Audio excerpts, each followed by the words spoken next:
Welcome to the Viewless Wings Poetry Podcast, where we celebrate the craft of poetry. Each week we feature interviews with incredible poets and artists, including Olivia Gatwood and Eise Stallings, and original poetry read by the authors.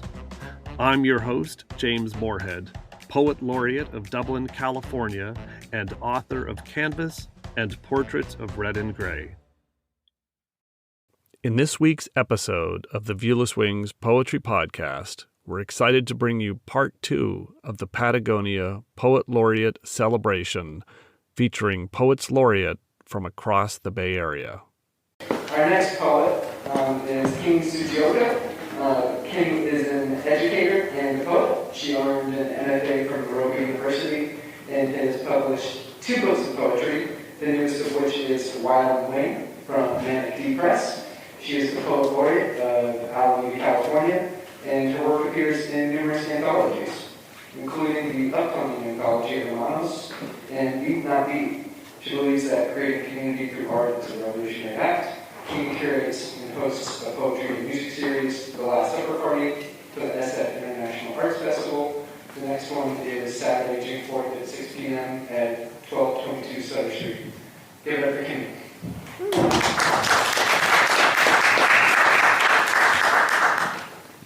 Decided to start with one poem from my book called Why Not?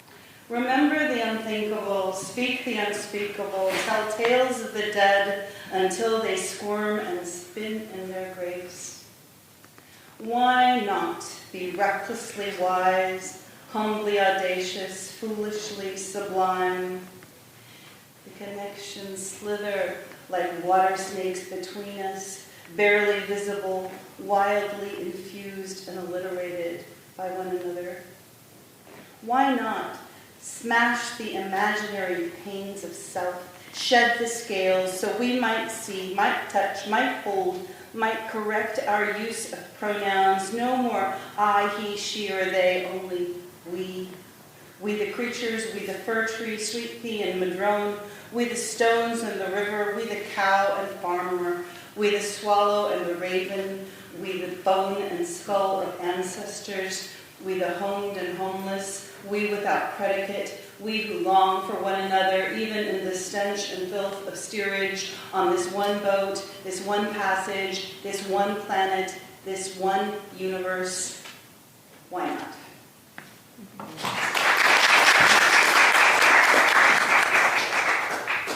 Thank you.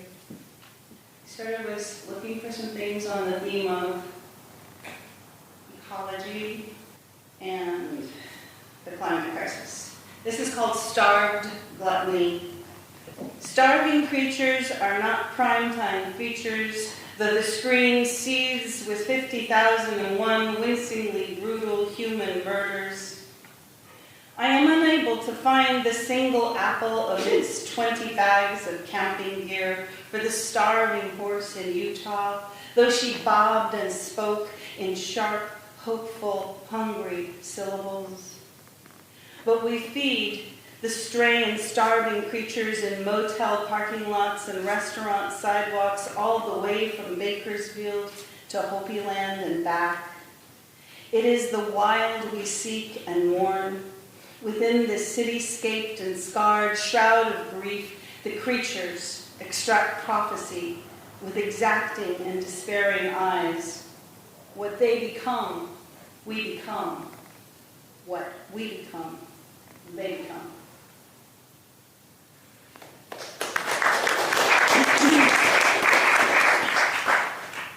Thank you.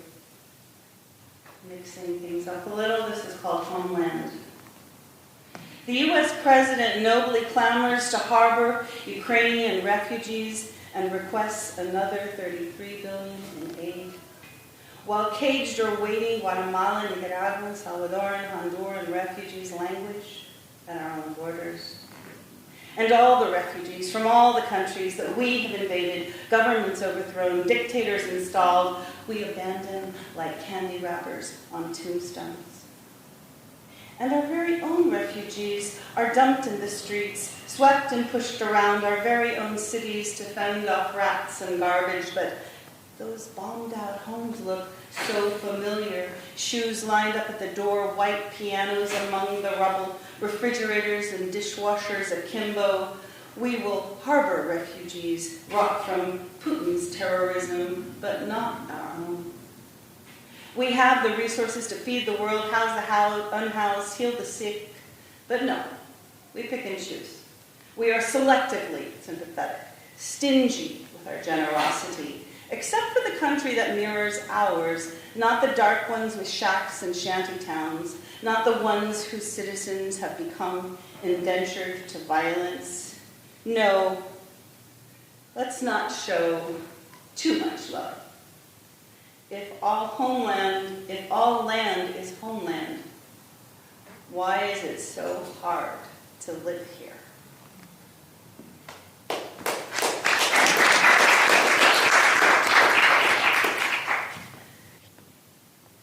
Pandemic Requiem.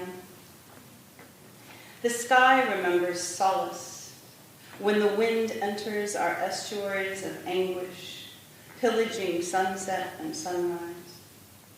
The voices of the world echo prayers for reprieve that catch on barbed wire, bordering then and now in umbilical remembrance. The steel wool of sorrow scours each breath, cleansing our palates for another taste of death. Where banal bangles and bottles simmer and blaspheme in vestibules of shame, we keep trying to scrub clean. Making entreaties to unforgiving gods, we wallow in a muddle of shades and shadows, like Hansel and Gretel, like Daedalus and Icarus, like Urashima Taro. Try to remember a whim toyed with on a summer's day when time was a tree of ripe figs and each moment blossomed with flavor and languor. And this one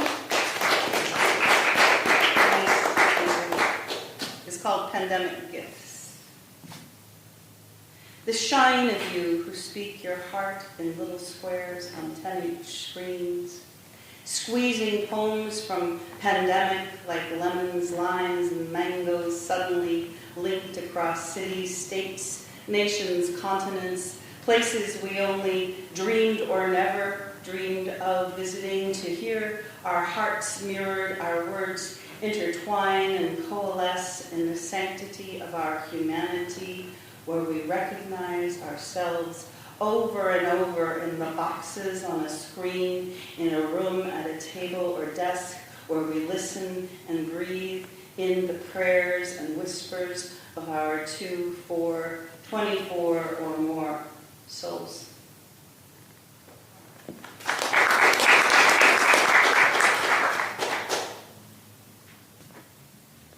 Newspeak.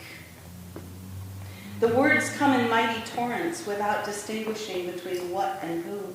Endless words in posts and articles, in elegies to clothes, cars, and princess cruises.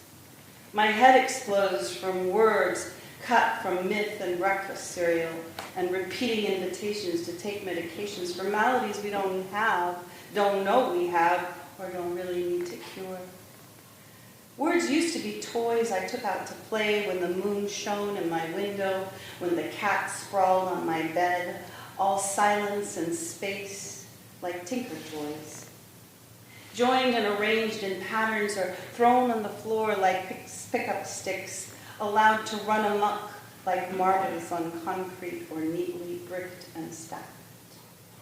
Now words are knives and swords that slice the world into bite-sized morsels, gradients of meaning torn away, canned and slippery implications, telegraphic and pared down to headlines, headlines with no explanations. Freighters of words crisscross the oceans. Nothing is made in its home language, but foraged or borrowed or stolen from something televised, Facebook, Snapchatted, or Twittered, marinated in misunderstandings, cheap talk. How will we learn to speak authentically to one another, to ourselves?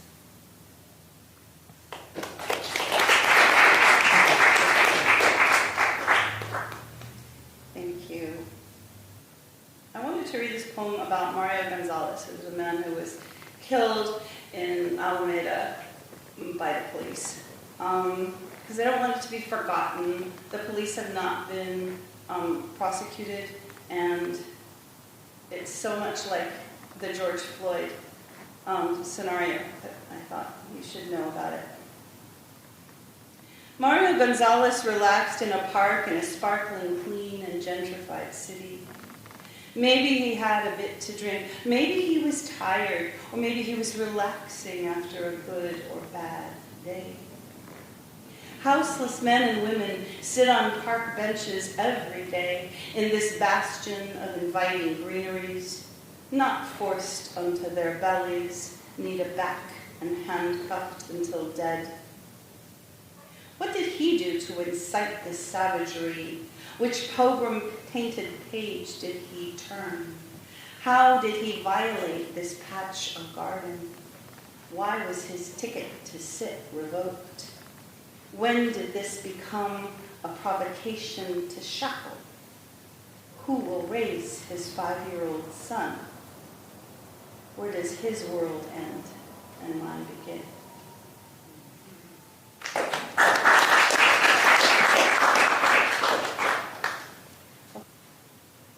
Backyard bystander.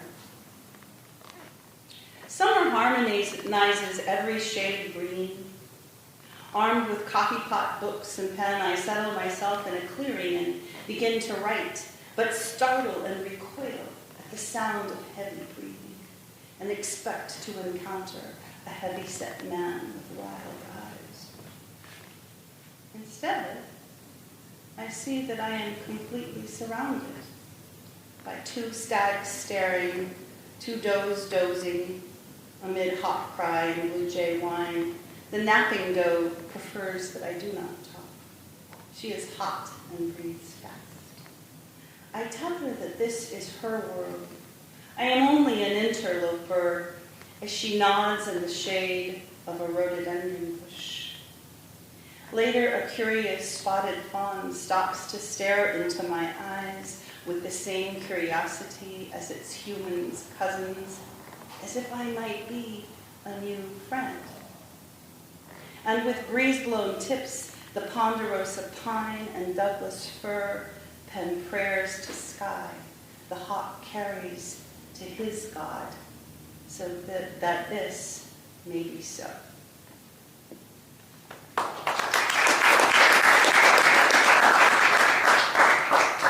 Okay. Sarah said she would help me with this poem. It's in 2 voices. This will be my last poem. It's not long. It's called The Sun Dappled Sea, and I wrote it about my son's godless godfather who died recently, and I think it's in honor of all the people who have died over the past time. The sun-dappled sea. The sun-dappled sea, the moon-splintered heart, prunes pebbles and sand, weaves its frozen paths, gull, godwit, and plover, with tinctures of remembrance, bloom on its shore, before the door closes. My friend has died. Wings beat away the hours. There is nothing that I can do. Tiring of flight, except write him a letter, bleeding song, extending gratitude and laughter. For myself and my son, the roof of sky collapses, who shimmer in this realm without recompense. We carry our suffering in bundles, without shame, that weigh down our arms, becoming sediment. And I wonder when, relentless, I can put this grief to rest, and choking, so that I may consume, as wildfire smoke, every jeweled moment, both singed and sacred. Thank you for listening. Thank you for inviting me.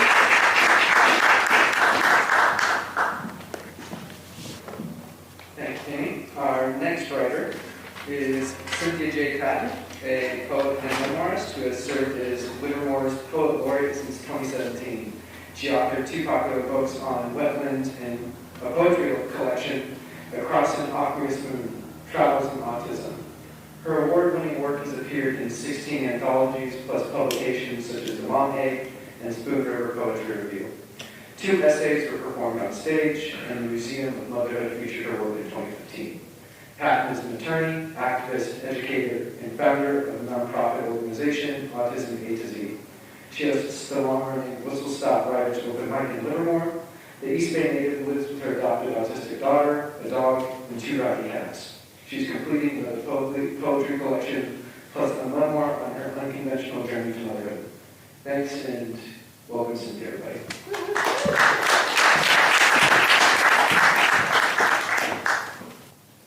The attorney in me wanted to read this. I actually wrote this the last time the Supreme Court chipped away at Roe v. Wade, but I got it out a couple nights ago and looked at it, and I went, yeah, still kind of applies.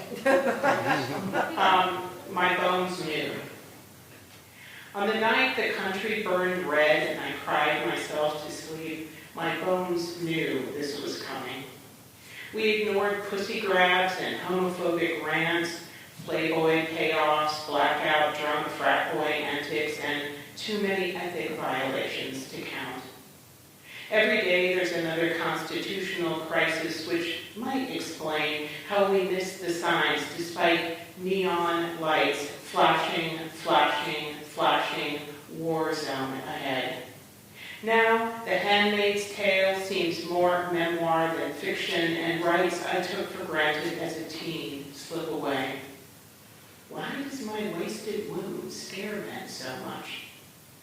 A better question, when will women stop sitting in second class, handing over the keys to a tarnished kingdom? We may have forgotten bitter lessons learned by mothers and grandmothers, but it's etched on our bones. Choice still equals freedom.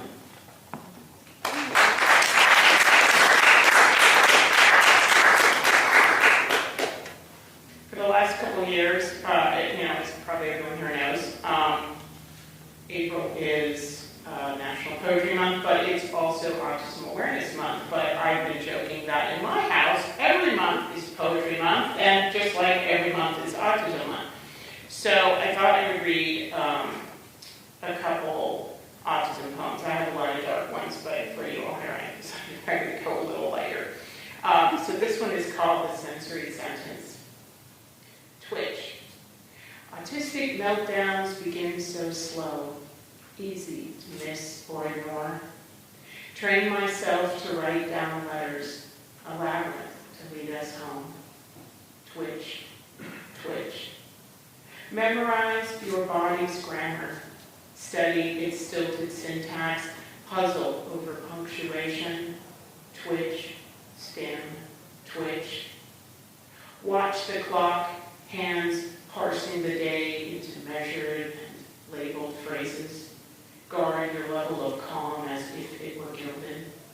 Flap, flap, twitch. Your movements speak volumes I now read with ease. Our private language, building to a climax, I halt just short of epiphany. Jump, shriek, jump. A trip to the park, stand and swing, stand and swing.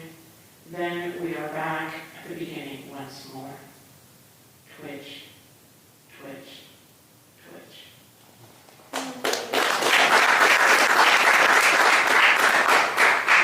And this one, even in silence.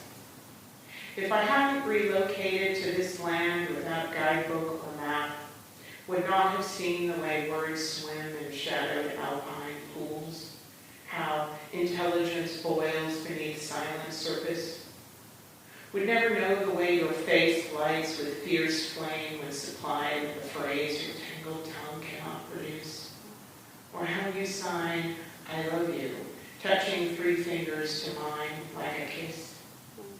You taught it doesn't take speech to communicate. Even in silence there is brilliance. Taste the bitter struggle to control uncontrollable body. Muster whatever shreds of tattered courage remain. Your finger taps at vacant letters, pinpoints of light leading us home. The words pile up, stone by heavy stone, building a bridge to a life you deserve, building a bridge to a life you have earned.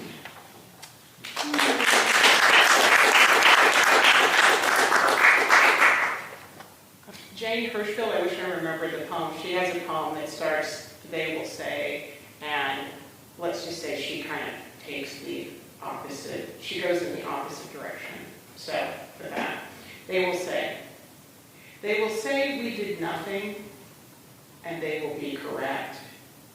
We did little things, banned plastic bags, recycled cans, ate organic spinach. Boomers will say this was enough. No one knew how bad it would get. But we knew. We knew it and bought organic strawberries to pair with the spinach.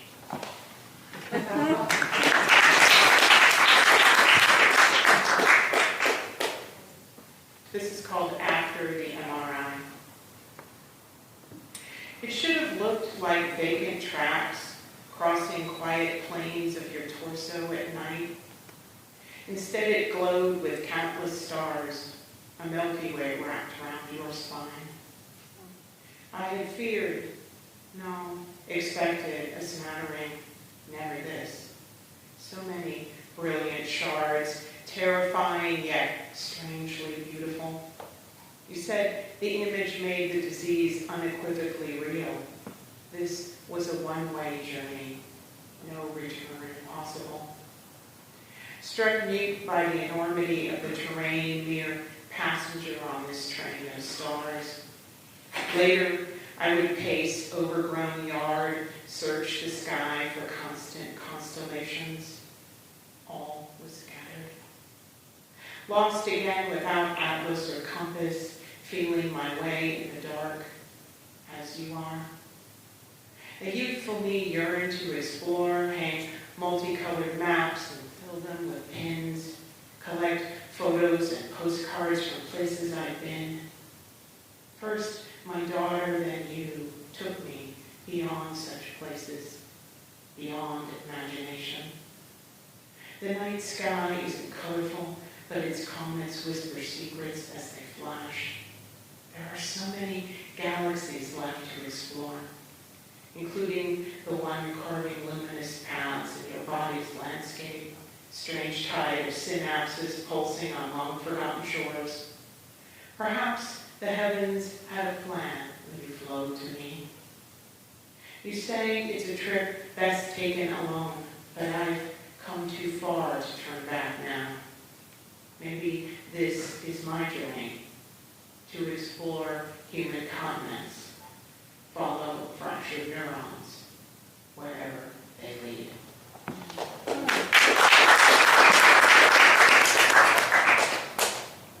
This one is for my grandmother.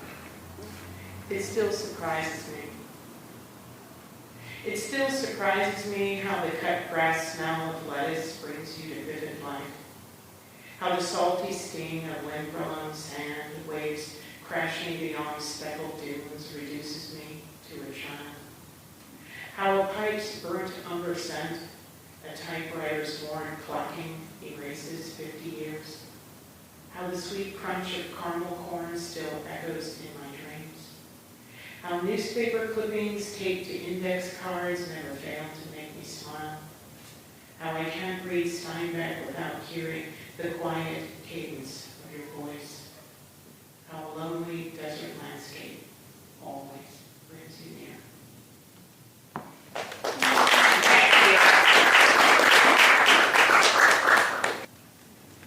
Three pumpkins. On the weekend that my dear friend's dad lay dying, something gnawed through the rind of the pumpkins on my porch. Not one, but three.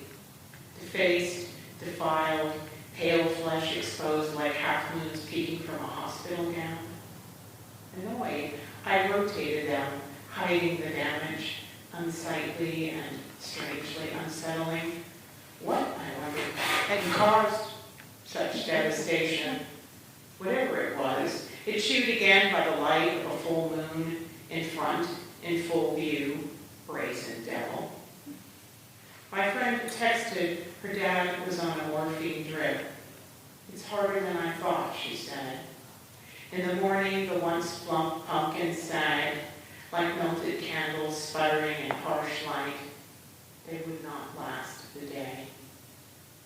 Sat on the porch steps and cried, not knowing if it was for the pumpkins, my friend's father, or my aging parents.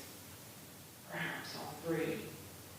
The air was unseasonably hot and smelled of rain that would not fall. So much of life is harder than I thought. Maybe we all should feast with soil-stained mouth, scatter seeds, ignore the mess. Toss the pumpkins beneath overgrown shrubs. Let the cycle continue.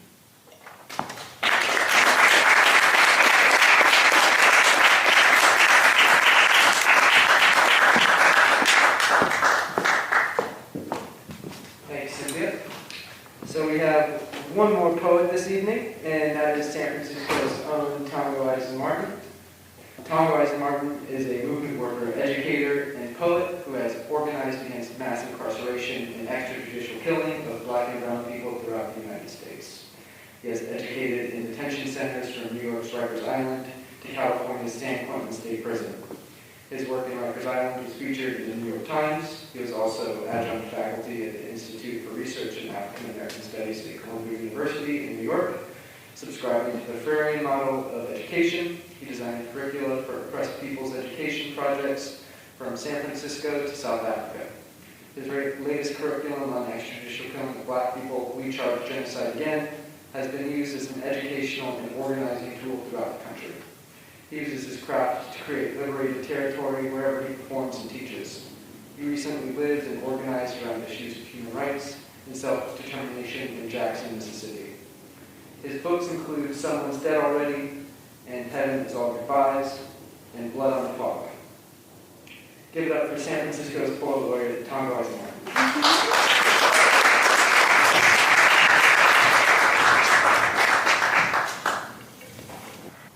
I talk facing away from the dead. They replace me with the change in my pocket. A penny that's yet to be invented. They say you have to know how to cut a throat on the way to cut a throat. After sleeping on a mattress made from 2 garbage bags of clothes, I became content with the small gestures of plantation fires. Playing with couch ashes, I realized how weird the universe was. It exists in so many places, so many random things. It interrupts me while I'm trying to think. Like your clay correspondence, Lord. To be transparent, I have 20 books next to a bullet. Like an old man giving advice at the beginning of a revolution. I've really done it, Lord. Explored the mumbles of my mind. Explored what's naturally there, and I found no brainwashing. I found Africa, Lord. Out of the future, it takes place in the diasporic South. I have morning possessions, modern militancy. Windows to the South. I will walk on a missile for food. I guess you will not want flowers for a few years, Lord. Will I be tied face to face with the country I murdered? Merge with us, Lord. Our old metal versus new metal. Our old metal versus a pool of meandering imperialist faces. A multiculturalism of sorts. The dead replaced me with a comedian's chest cavity instead of a chest cavity held tight. It takes a violent middleman for me to talk to myself.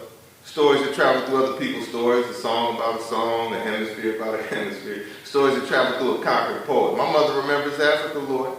She killed on behalf of you, Lord. I wore a machete all winter and no one asked me what it meant. I read 1,000 books in front of the world. What I do is fight poems and sleep through decadent San Francisco prayer service. Watch people play for post-working class associative services, the recreations of a governor's desk, ruling class art of utility, playing find a sociopathic bureaucrat, a day some white people scared even easier.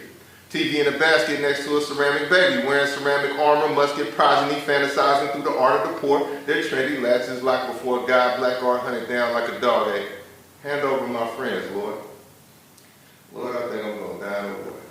Unelected white people in my small house like a blues song with no spiritual effect, or a dollhouse H-bomb, or pony show near dead bodies, or apartheid weddings that go right, apartheid white people who give birth to mathematicians, the spiritual continuity of barracks and police stations, a chemical interpretation of a Sunday trip to church, church smells in their pockets, a river mistaken for a talking river, no autobiography outside of small personal victories of violence and drug use, made in the image of God changes what white abolitionists confided in their children about. Chemical assurances that they will switch from black artists to white artists, from black guy to white guy, from black worker to white worker. You know, I think about you cautiously, Lord. In the same way I think about my childhood, Lord. Foxhole Friday nights, most of life is mute. A comedian points out a planet's field to a priest. King Sugar Cane, King Cotton King, revolutionary to Bala Central. Containing all modes of shallow introduction, introducing. An unlisted planet class speaking about fevers and balance sheets and reassuring the masses that we can figure out our fathers later. A priest took my mother lightly, Lord. Stood in front of parishioners re-raveling fantasies about black art. Priest reading confidently before I broke him and broke his parallel. After the day I've never been a poet before. A little brother watches his big brother's friends. They leave rifles on sheltered walls. They agree with me and call it literature. It's a simple matter, this revolution thing. To really lie to no one. To keep nothing godlike. To write a poem for God. I go to the railroad tracks and follow them to the station of my enemies. A cobalt-toothed man pitches pennies at my mugshot negative all over the United States. There are toddlers in the rock. I see why everyone out here got in a big cosmic basket and why blood agreements mean a lot and why I get shot back at. I understand the psycho-spiritual refusal to write white history to take the glass freeway.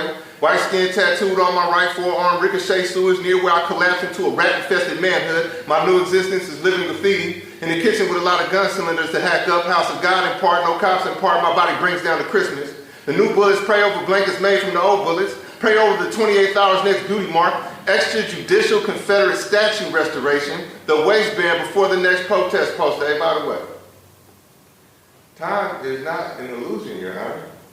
I won't say you're desperate. You are witty, Your Honor. You're moving money again, Your Honor. It is only raining one thing.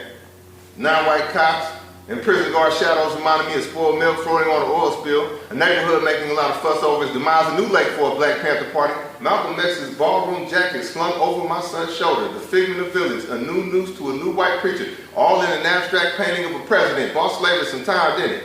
The tantric screeches of military boats and election Tuesday cars. A cold-blooded study in leg irons. Proof that some white people have actually fondled nooses.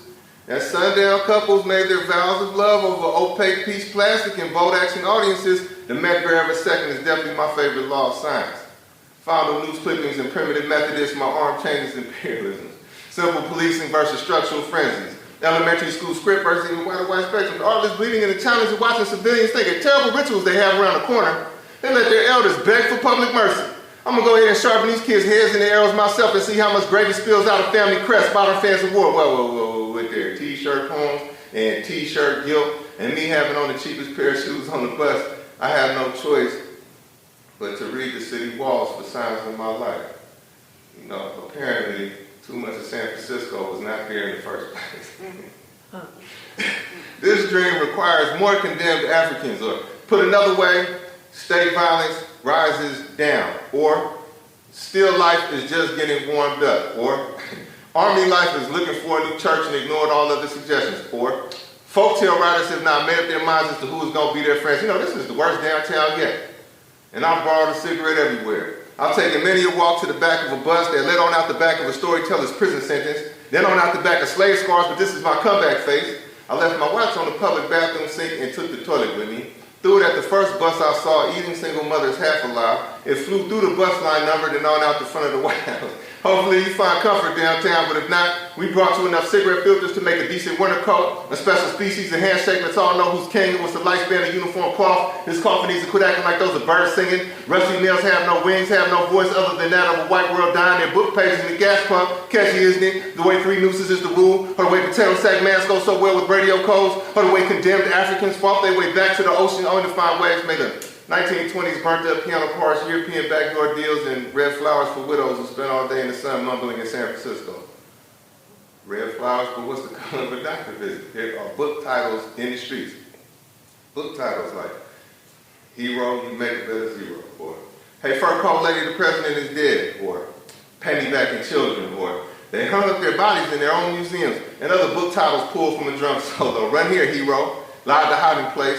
All the bullets in 10 precincts know where to go. There's no heaven nor any other good idea in the sky. Politics means that people did it and people do it. Understand that when in San Francisco and other places that was never really there. I bet this ocean thinks it's an ocean, but it's not. It's a 6th and Mission Street. I don't know who's king of thin things. You know, like America, I'm proud to deserve to die. I'm going to eat my dinner extra slow tonight in this police state candy dispenser you all call a neighborhood. No set of manners goes unpunished, never mind a murderer's insomnia or the tea kettle preparing everyone for police sirens.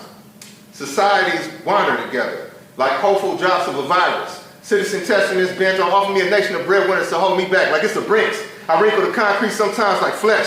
My Martin Luther King permanence turned away from the podium into the reeds like God is a dangerous twin. Black August to the mountaintop balcony on my bedroom floor. You know, they steal you from the earth itself and suspend you in your broken neck from their foolish euphoria. From the loyalty oath of their gray superstitions. Loyalty oath of their agrarian reform. I returned to my mother completely disrespected. For peeling the heat off of purgatory, they kill poets like me. Walk me away from my poems, never to be heard from again. In this foul industrial complex of bloodlines picked over, picked through, a sport and spiritual death of your devil at least half-made police become a pretty word. I'm reading a lynch mob shoestrings like they were tea leaves, teaching you how to write about cities. It's the 25th century in the mirror, people. Tyranny against your chump change. You're a chump to be mocked even with a gun in your car. A cubit leader work spelled tune for the proletariat, the relapse ministry. Talented people curled up in a fetal position next to a dime. Just another service day in the theatrics of tea house fascism and a bouquet of surveillance cameras in the poverty of God, new blue eyes, courses of water, a newly potted presidency. On one big shiny coin, if you ask an animated capitalism and other non-literal voice, killing this white freedom. The deification of hyphens, medicine bread and picture show, great protesters in LA, Guess of Our Inc., drop kicking roses in the graveyard. DC Mink like a stone torn in half the pen advances, despite CIA guideposts, despite non-African past and futures, a metaphorical but not surreal day in a horn-written life horn player improvising king. Like a radio prize fight featuring Shango himself, a real hand sweeps the land of racism. May I return to the ground? May I make progress with the gun? On our Mother Emanuel they put on music that evening. A swinging tight body language for you to drink with fermented $5 bills. For your body language, some applause, my past stomach lining. Neither a good thing nor a bad thing. Like being psychic on the way to a lethal injection. It'll sit you down with Lady Day. Lady Day leading you through surrendering their souls to Africa too soon. Polly thought floating in a cup of water, she saved me. Accessing my stomach, accessing the love of the American lynch. Coat sleeves, wooden, avalanche into the wrist. Our Mother Emanuel, avalanche into the sharp keys, pain. The deal you make with pain. Piano makes sense for them. Laying hands on the world gradually. Addressing the bending necks on the streets of the north. Traveling, sailing in pain, repeating pain in the north. 10 trigger fingers on that piano if harmony would have me. Putting 100 fights on every direction offered her. Lady Day, leaning on trees again. Recruiting the countryside itself. Saying lay your plan out on this lightning. Make your poems a corner pocket of men. I've greeted the blues itself. America may clean my dead body but will never include me. There goes the poet. Killing without killing. Never mind this painting of your language. May I be a meaningful lynching. A crow's passing. Good and dead by the afternoon.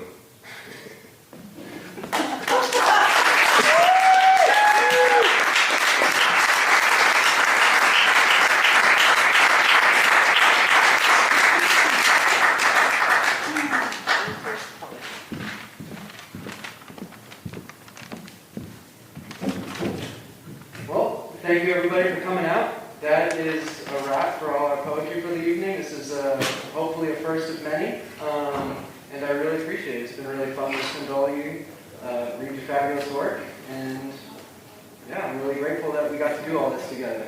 Thank you very much. Thank you.